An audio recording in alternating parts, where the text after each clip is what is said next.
Alam mo ba na may mga pamilyang Pilipino na gumagastos lang ng 2,000 pesos para sa Christmas gifts, pero mas masaya pa ang mga nakatanggap kaysa sa mga nagbayad ng 10,000? Hindi magic yan. Psychology yan. Tignan mo, most Filipinos nagmamadali mag-shopping ng December. Kaya retailers nag-inflate ng prices ng November tapos mag-sale ng December para mukhang discount. Pero yung sale price nila, original price lang talaga yan. Pero may secret window tayo.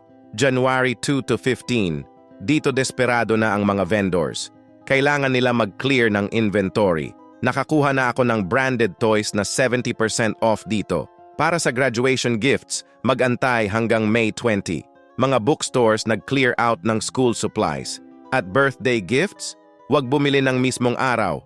Mag-stock up tayo ng gifts tuwing clearance sales. Isang box lang sa bahay, puno ng magagandang gifts na nakuha mo ng mura. Ang secret? Hindi yung gift ang importante sa atin mga Pilipino. Yung effort at pagmamahal. Kaya mas matalino tayo sa pagbili.